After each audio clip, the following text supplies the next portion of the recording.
The best thing about Delhi is space. There is space to do whatever you want, be whoever you want. You can choose to hang out with people, or you can hole yourself up in your house. Unlike any other city I've ever traveled to or been to, Delhi gives you space like no other. Not just Delhi, but in India, that jugadu attitude is actually kind of good. That's what startups are all about. You can't perfect out something, and this culture or attitude is very, very inherently built into how people work in North India or Delhi, right? So Delhi is great for that jugadu attitude, and we're happy, having people who believe in that.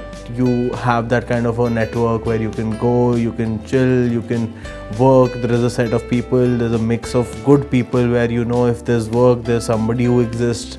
There's a party mood, there's somebody who exists. There are school friends, there are college friends, and everybody fits their places, and it's as a mix, it's an entirely great place to be.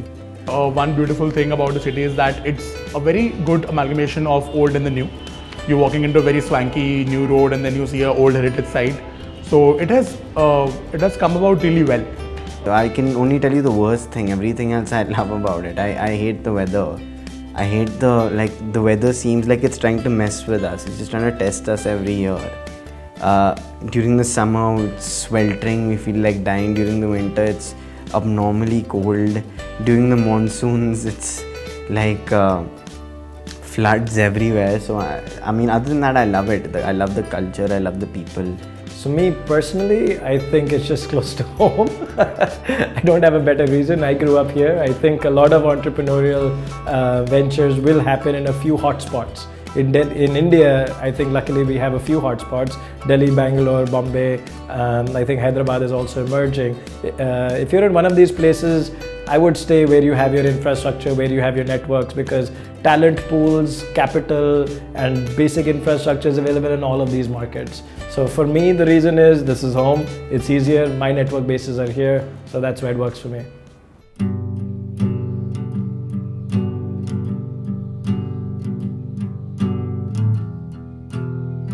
Hubhopper is a user-adaptive social network that creates micro-communities of like-minded individuals.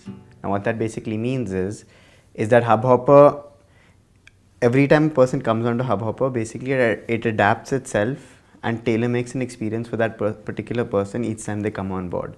We have made a software which helps web publishers automate the part of testing, figuring out where to place that ads, what type of ads, how to place them on their websites without compromising on the user experience and still optimizing their ad revenue. 91 Springboard is really an ecosystem. We start off the relationship as a co-working space so people can come and work and plug in, but really we're much more. The idea is that you come in, you set up your workspace, but then you get access to all of these tools that let you grow your business. So Little Black Book is your way to discover something awesome about your city. We've been around in Delhi for the past 2 years, and we started because I was passionate about my city, but I just didn't know where to find things to do in the city that I lived in, which happens to be Delhi. So basically, if I tell you in one line, we are a connecting platform between users and service providers. We form a portal, we form a bridge between needs and how do we fulfill those needs. And these services can expand either to handyman services or decorators or pest control or whatnot. And then these users may also be corporates, maybe individuals, or maybe let's say education institutions, schools, offices, whatnot. So one thing that we're doing differently is we're building large spaces for scale. The thought is when you have 300, 400, 500 people under one roof, the opportunities that can be created are far different. I'll have NGOs, I'll have social companies, I'll have startups, I'll have funded startups, I'll have unfunded startups, I'll have freelancers, I'll have SMEs. I will have all of these under one roof. When you have them, what happens is they talk to each other, they learn from each other, they become each other's clients, they become vendors to each other, information starts to pass, carpooling happens, all these different things happen. So the thought is when you bring a lot of diverse people under one roof, magic happens. So when I started Little Black Book, I was actually working with the BBC, and on the weekends I would, go out to a new place, venture into a new restaurant, onto a completely new part of town, and make friends with someone who I've never ever really met before, and ask them what their story was, talk about this new interesting establishment that they've started or been a part of, and make note of it in a blog that I started on Tumblr. Over time, of course, the blog caught momentum and I decided to make the blog a website. If I tell you about how the idea came to us, every idea begins with a personal experience. Okay, I still remember that once we had a similar difficulty and we were not willing to find key plumbers कैसे ढूंढे या how do we find carpenters or basic services. जो internet पे available था वो थी basic indexing websites and उसमें ये गारंटी नहीं थी कि कौन आपके घर पे आएगा, how much is gonna charge, okay, is he verified or not, is he able to do the job well or not. So we decided ki let's eliminate difficulties. So Corret began as eliminating difficulties and then it came on to the full aggregator model ki one-stop solution for service providers. So what does Hubhopper do? It gives you the same remote like back 20 years ago when the remote came out for the television, and the people who wanted to watch Star World would put on their TV and watch Star World. If your mood changed, you'd move to Star Plus. If your mood changed again, you'd move to Z News. It's redundant that even though we moved in that particular progression when it came to the television, when it came to the internet, suddenly we gave back power. Power was given back to the people handling the networks and not in the hands of the people. So what is Hubhopper doing? Hubhopper is taking that power and throwing it back in the hands of the people, saying you control what you see.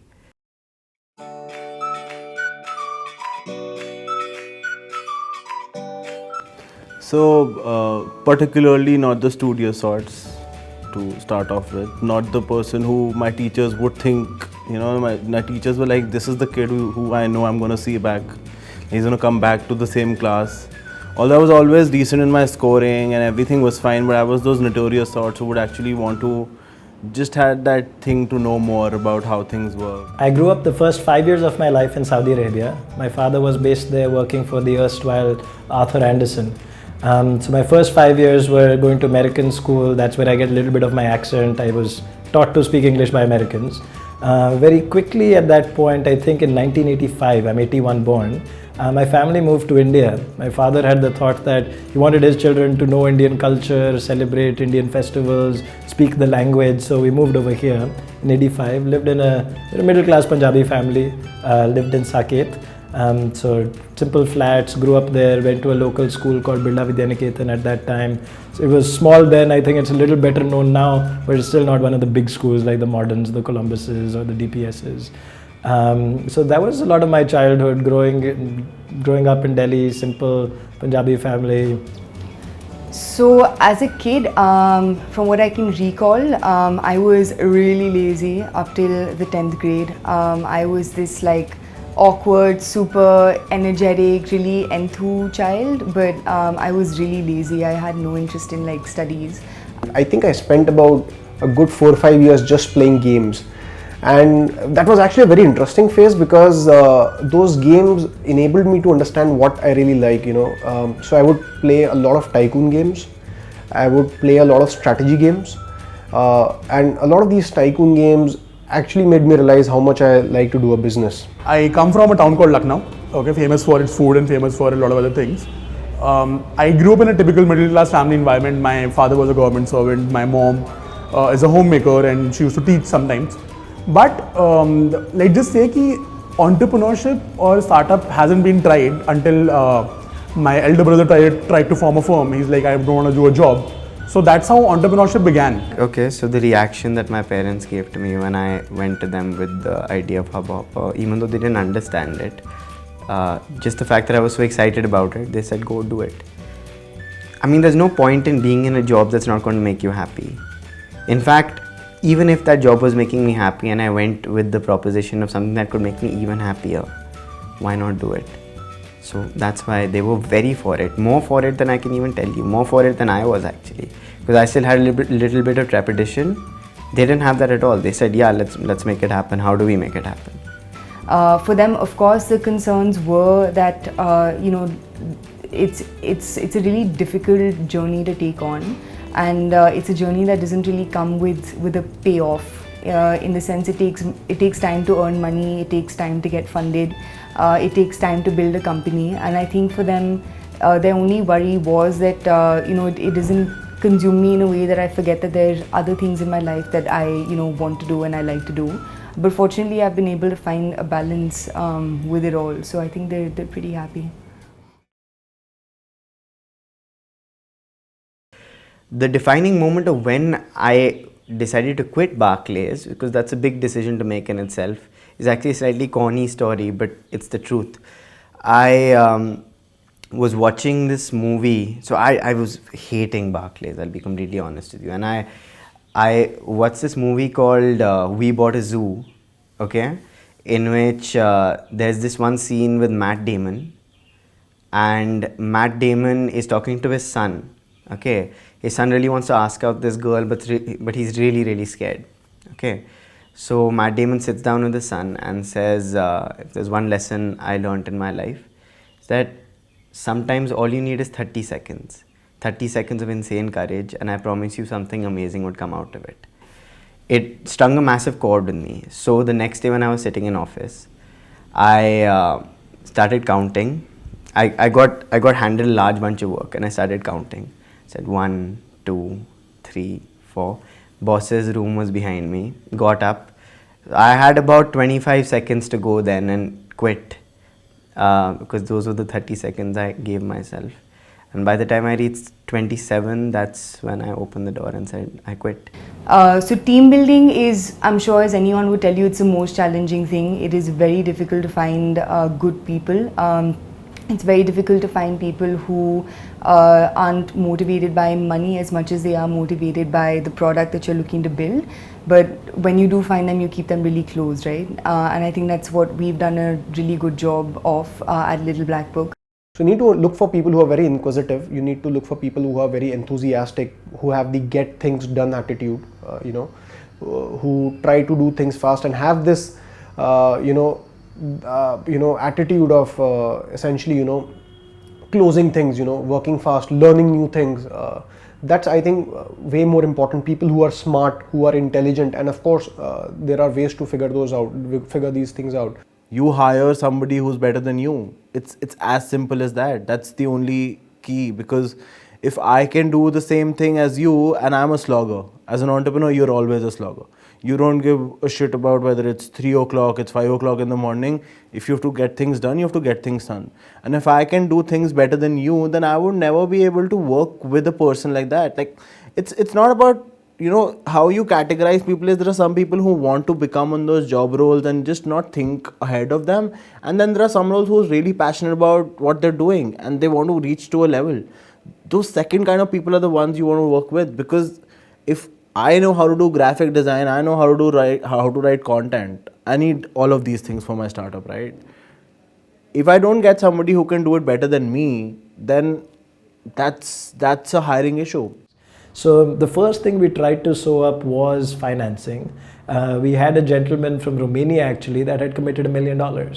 We said, fantastic, we've got money in the bank and we don't even have a product. This is great, good start to the business. None of my other 5 businesses had this start. So based on that, went out, collected a team, have some of them still here today. Pranay, Anand are co-founders right from the beginning. So these guys managed to share with them that we have the funding, this is the vision, this is why you guys need to come on this ride. It's going to be fantastic. So these guys started to come on board, but soon thereafter, trouble started to strike, as with all good stories. So in this case, the Romanian investor called one day, said, you know what, we've been doing research in Europe and accelerators, incubators are not really working that much. So we're going to take away the funding. So we were like, shit. So what to do? Well, we were thinking accelerator or incubator in the beginning, and we'd already blocked a 10,000 square foot basement in Mohan Estate to start our business. So we said, जगह तो है, पैसे नहीं है, accelerator नहीं हो सकता. तो क्या करें? Co-working space कर सकते हैं. किया. So co-working space has similarities to an accelerator, not necessarily the same thing. And in hindsight is the better solution to the problem we were looking to tackle, which was helping businesses grow. In an accelerator, you end up working with maybe 5, 6, 10, 15 companies every year to help them grow. In a co-working model, you can work with hundreds, thousands, if not tens of thousands of companies every year to help them grow. So it's very exciting for us to have made this pivot, not necessarily by our own choice, but this is where we ended up, and the team stuck through it. Many of them came in with the thought ki haan, we'll get X amount of salary on day one. We all went to 0 salary for the next 2 years, but since then we've grown, we've bonded as a team, money has come, market has embraced us, business has grown, and now we have real salaries. I think fundraising was the most educational process for me personally, because it helps you refine your pitch and it helps you really refine your vision, because you're asked really tough questions, right? So if you're asking someone for money, they aren't just going to cut a check and give it to you. They're going to ask you questions that will make you want to cry. And the good thing is the whole process is very cathartic, where it kind of tells you that, hey, this is not going to get easy. If you think this is tough, you don't even know what's coming up next. And as a founder, if you can go through fundraising and still want to run your company, then you do really want to run your company.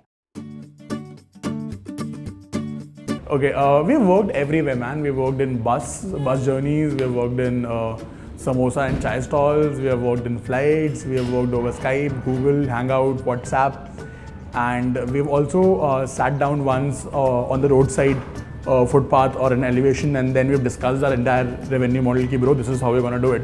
You know, the thing is, when you're working on a non-conventional place like a house, it stops feeling like a workplace, so it stops feeling like work. It feels more like a mission that all of you guys are trying to achieve together. And you guys stop being adversaries in a workplace. You start becoming, you start having each other's back a lot more. Because you're seeing each other so much. It's almost like having surrogate brothers and sisters all around you. So that's it really helps, because the general time in which we sleep is about 5 o'clock in the morning. And every night at about 2 we start a movie and we work with the movie, and then at 5 we all go to sleep, and then we wake up at 10 and start working again. It's brilliant because none of us feel like we're working if we're going, which is I think why we all prefer to work from here. Essentially, the reason why we are looking for, a slightly homely, more comfortable environment is because we picture ourselves, as an employee, and I would like to build an office which I am comfortable in. And I want to give an environment to all the people in the company which I would personally like, right? And what we've seen with good people is you don't really have to stand on their heads, making them work as if, that traditional employee thing, you don't really have to make them work. Good employees would work on their own, and you should basically taking off problems off their head, take out all the problems which they have in their life, make their work easier. Anything which they do outside outside the startup, make it all easy, erase all their problems, make it comfortable for them, and their productivity would rather improve. We have a fairly open plan, in the sense there's no, like you can see, there's no cabinet, there's no cubicle, there's no individual desk or individual anything. You kind of come together, work together, learn from each other, and and leave. See, my primary concern for a workplace to be the workplace is that it should be comfortable for the people who work in it. Okay, I'm not a very snazzy person. I don't go by graffitis, and I don't want to keep hookahs. And by the way, these are questions that we have been asked when we were interviewing interns, that do you have a shisha in your office, or do you have a very cool graffiti in your office? We can have that. We're also working on that. But we just want to be comfortable, because startups are a long day. You sometimes be there 24, 36, 48 hours. And the only thing that matters then is that how comfortable is the workplace.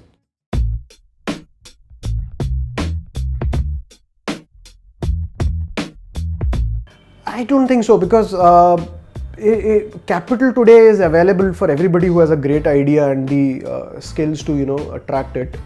It is not necessarily in fact, the reason why we have so many startups getting external funding goes on to show that people who have started it have a high probability of not having that capital themselves.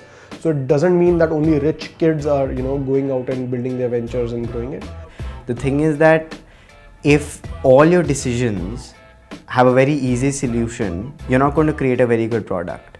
It's impossible, because every decision that you're making is top of mind thought, and that's the exact thing that you're executing, because you've got so much wealth behind you covering your ass. The thing is that so I'll tell you how I made sure that I didn't fall into any trap of comfort. When I was leaving Barclays, I had earned a particular amount of money. So I told myself that I'm young right now, it doesn't really matter. This is the only money I'm going to make Hubhopper with. Nothing else. That's all I'm going to do. And that's what I stuck with. So every decision, and you have to make a big decision every single day when it comes to a startup, was a very hard decision to make. It suddenly wasn't the easy escape route that I was choosing. Every answer that I had to come across was something that I had to really think about. because I only had that amount of money to play with. So I think I do believe that in a certain way. See, somebody who is not financially well off and they have to fend for a basic thing like food, they're not going to be an entrepreneur typically, because you're first going to have to fulfill your basic livelihood needs, your physiological needs to survive, right? Only once you have them taken care of can you indulge into a risky venture like a business or a startup, right? So you do have to, there has to be a basic level that you have to achieve. So now, how do you define rich? Is it a middle class person? Is it what you call upper class? I don't know. But you have to take care of your basic needs and only then indulge in something entrepreneurial. That I agree with.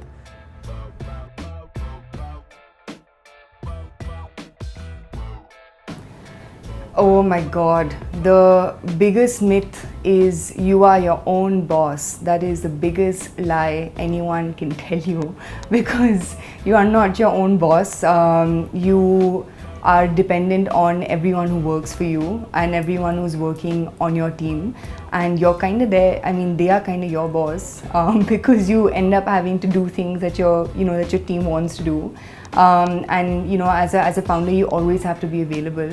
You can't say, I'm really sorry, but I want to go out for a party. If your team needs you, your team needs you.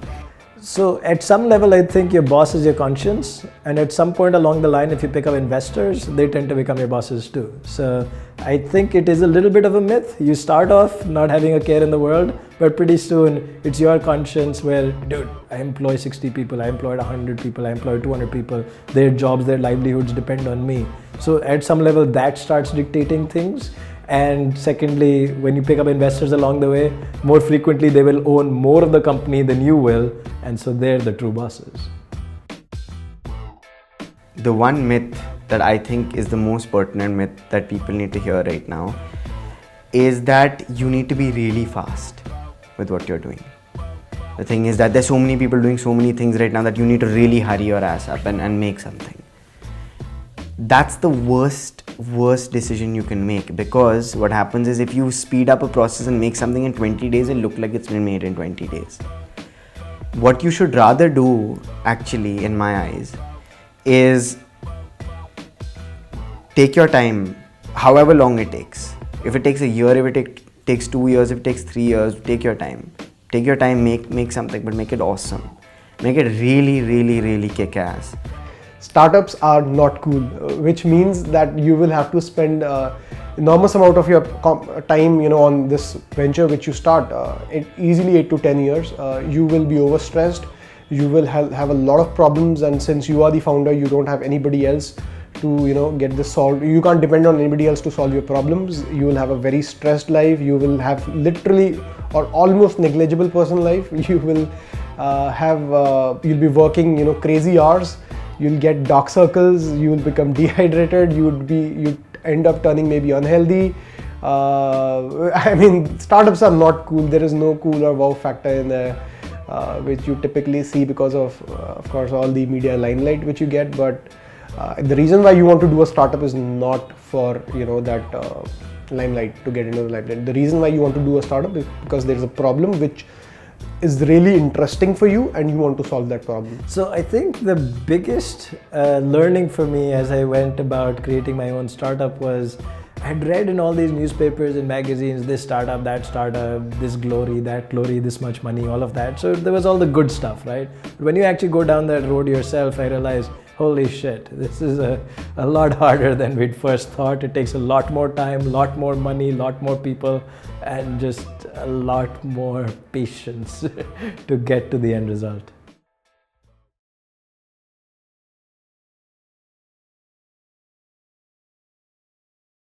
Basically, I think that with each generation, there comes one sort of occupation which is the cool occupation of the time. So when it was the 50s or the 60s, being a lawyer was great.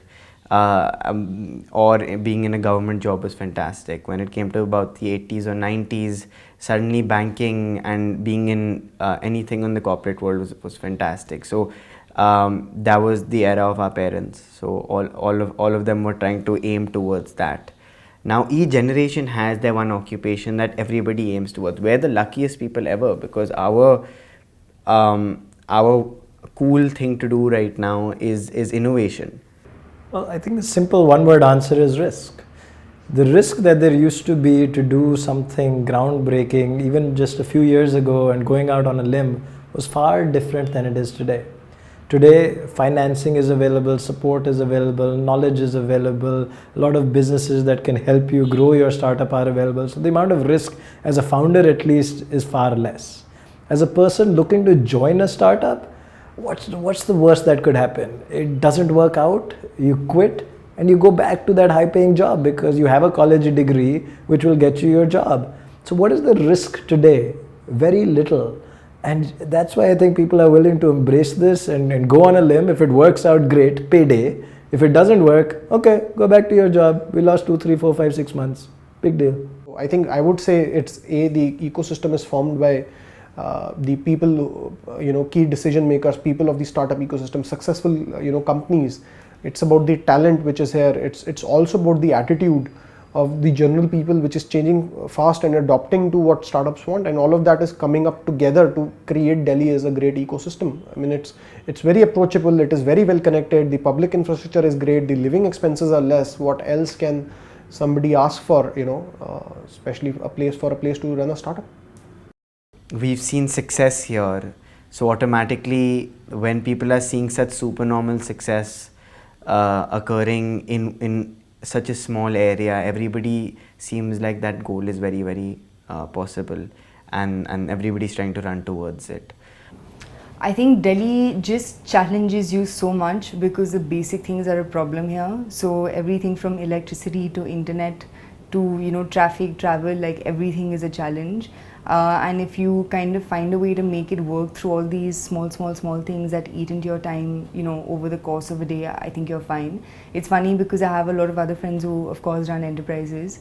And there's a joke amongst all of us, which is, I think a CEO in Delhi spends 90% of their time dealing with landlord and electricity issues and 10% of their time actually doing work. I think the e-commerce industry started out of this city. I think that's been the biggest startup industry thus far. If you look at all the segments within the startup world, it's e-commerce that's the biggest, right? Your Flipkart is, I think, 15 billion plus at this point. Snapdeal is 5 billion plus. So those are the biggest ones. And I guess those is what started the e-commerce revolution. And that's the after effects of that have created a ripple effect in Delhi. So I think startups create new startups. Just like in sports, like the IPL creates a bunch of new cricketers. So I think big famous startups create new little startups. So I think once we got these few famous ones in India, the little ones started to sprout all over. You learn very, very early on who are the keepers and who aren't, because when you start hitting the hard times, especially with certain things that really hit you in the face hard, it's the people that rally around that become the core team. So for us, failure has been the most important thing for growth. I think for any startup, the quicker you fall, the better it is for you, because then you learn what not to do. And honestly, in the world we live in, you don't always have an answer, but the key lies in, are you asking the right question? And you can only ask the right question if you've sort of seen what hasn't worked for you in the past. I think fight-wise, I've been committed for a really long time, because I would always see myself as giving up the entrepreneurial journey and going to the workplace as failure. And that was unacceptable for me. So that always was the fuel in the tank to keep looking forward and keep going forward. But yet, in almost every venture, there was a point where either money was running out or the team was not the right mix, and some big catastrophe would happen, which did make it seem like that particular venture was doomed. And many ventures, out of now, I'm on my 6th, many ventures were doomed, they did die, but in general, to succeed in an entrepreneurial fashion with something else, that fire never died. And the thought was just, what is on the other side? A job. I don't want that. When I bounce the idea off to my seniors in colleges or in seniors and who are doing really well for themselves, and some of them also have their startups of their own, and they were like कि यार अगर तू करेगा तो तू भूल जा कि तेरी गर्लफ्रेंड रहेगी, ठीक है? Or you would have dear friends. because you wouldn't have time. Personally, I don't see again a problem in my personal life. I feel that I could have given more time to my family, maybe to my friends, maybe just go out, visit a few more places, learn a few more languages which interest me. Yeah, I could have done that, but I could do it even now. I don't think that there's an age for it. So yeah, at the right time I would, but there are no regrets as such. There are, of course, moments where you're just like, why am I the only retard who's, sitting in my house and, slaving away on my computer while everyone is out and having a good time. But it doesn't really matter because, you're doing it for your team, you're doing it for the people who believe in you. And I think, I don't know, when the dust settles, those are things that should matter to you than, the amount of money you made or what your valuation is and all that other stuff. So, personal life, professional life. Once you become an entrepreneur, entrepreneur life. There's no separation. It's one and the same. Your day-to-day activities are a mishmash and a juggle of everything. Your personal activities start to resemble entrepreneurial activities. Your entrepreneurial activities sometimes incorporate elements of your family activities. You'll be surprised. But it's all one big mishmash. You can't find a clear delineation. It is one and the same. I'll give you an example. Today, when me and my wife are looking to spend time with other couples, etc., it ends up happening more often with my partners at 91 Springboard. So we'll spend time together, which is our social time, but what's happening at the table, much of it is business conversation, the wives get involved. So it is a combination of the two, they become one. Because a personal life traditionally used to exist to take you away from your work life, which was not necessarily your passion or your hobby. It was what you did to make money. And the work life, your personal life is what you did with the money. But your entrepreneurial life is a combination of the two. You're doing what you love, what you're passionate about. And bringing your family into that life is fun, it's cool, it's acceptable. It's going to be a tough and long journey. More than anything else, you guys should look at, before you actually go commit to an idea or startup, make sure you meet a lot of people. Not that you should form your decisions basis what other people say, but it is important to take a perspective of what others think about your idea. It's just that. Don't form your decisions because some XYZ person who seems to be very knowledgeable, seems to be a very successful guy in their life and has done great for themselves is saying so. Remove that social importance element out of it. Take that simply as, create no bias basically because of why or who is giving that advice. In some way or the other, if you got a half solid idea and you keep persevering on and you keep moving forward and forward and forward, as difficult as it is, your product will mold itself into something that people really, really need, as long as your base premise is very powerful. There's an old Marwadi saying that I'm aware of कि हर धंधे में 1000 दिन तो लगाना ही है, right? So that's approximately about 3 years that you must commit to a business before you decide to abandon it. I believe that is true now in retrospect. I believe I abandoned many ideas prematurely. There was a chance if I had stuck with it with conviction that it would have gone somewhere. Because there is this certain amount of time which it takes for you to become familiar, for you to familiarize your stakeholders, for market to uptake your product, for investors to start to come around and believe in your journey and your story. There is this amount of time it takes. And I think the most important thing is to give any business at least that amount of time. And I'd say only time is the important thing, nothing else. Convince yourself to at least give it that amount of time before you think about giving it up.